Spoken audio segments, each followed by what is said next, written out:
Welcome to the Recap 2021, a 5-part series where we hear directly from our ministers of government as we report to you on the strides that the government has made in 2021 and the direction of some of our efforts in the upcoming year.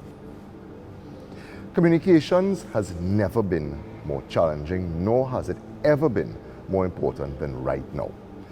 With the ongoing challenges of misinformation and fear-based messaging impacting the daily operations of practically every arm of the state, communications as a tool to not only inform but to listen and react has really become critical. The Office of the Prime Minister Communications, or OPMC as we refer to it, has continued to act as support to all the ministries of government through the combined efforts of Government Communications Division, the team at the Information Division, and TTT Limited. And I want to thank them for their work this year. TTT's role in the government's COVID-19 communication efforts, particularly through the Prime Minister's press conference, the Ministry of Health's media briefing, and their vaccine awareness campaigns, cannot be overstated.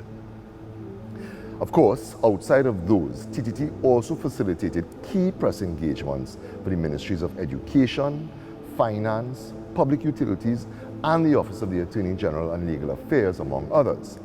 And during the year, TTT also revamped its news program, bringing a new, young, fresh look to the show, and further deepening their commitment to investing in the young people of this country. And I'm particularly excited to see that team continue to grow and improve. But in addition to their investment in people, TTT also invested in both a station upgrade and an overhaul of their website, which greatly improved their look both on air and online. These improvements, which will continue in the new year with improvements up at Cumberland Hill, have come at a great time, with the station being focused in 2022 on their mandate to be a producer of and a facilitator for quality local content creation. And at the same time, our focus at OPMC has also been on using of resources to show the average citizen how their daily lives are impacted by the efforts of ministry individually, and I think even more importantly, together in a combined and whole of government approach to delivering to the citizen. Our weekly government review and radio packages provide citizens with an ongoing update of just that. And in that regard, the Information and Government Communications divisions have been integral. Of course, we are constantly trying to learn and improve, especially in these extremely fluid times.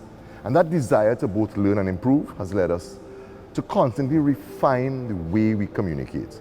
You will see that in the new year being reflected in our collaborations with the Ministry of Health, Public Utilities, Youth Development and National Service, and Digital Transformation, to name but a few. And also in how and where we communicate the ongoing work of the government. But of course, OPM Comms is not only TTT, InfoDev and GCD. We also have key partners in the National Archives, NALIS and Government Printry, who have all made significant contributions in 2021 and will continue to do so in 2022. NALIS, for example, contributed to the government's vaccination efforts through their transforming of the community's library in St. Helena into a call center for the Vaccinate TT initiative. Outside of that, NALIS would have seen the benefit of their decision to invest in their online platform and their co-location projects. One allowed them to be accessed from the safety of your home, and the other decentralized library services and allowed them to impact even more communities by bringing satellite libraries into those neighborhoods. And even in these trying financial times, NALIS did the groundwork necessary for us to realistically expect to complete the Mayaro Public Library and turn the sword on the Lahokita and the Diego Martin libraries in 2022. And we will continue our work on the Eric Williams Memorial Public Library as well. The vital work of the National Archives often goes underappreciated, primarily because it happens for the most part away from the public's eyes. And while in non-COVID times that would have been addressed through things like school tours, this pandemic has not allowed for those types of engagements to take place. Nevertheless, the work of the National Archives has continued, which has been the acquisition, preservation, curation, and the provision of access to the documentary evidence of our national heritage in all its forms.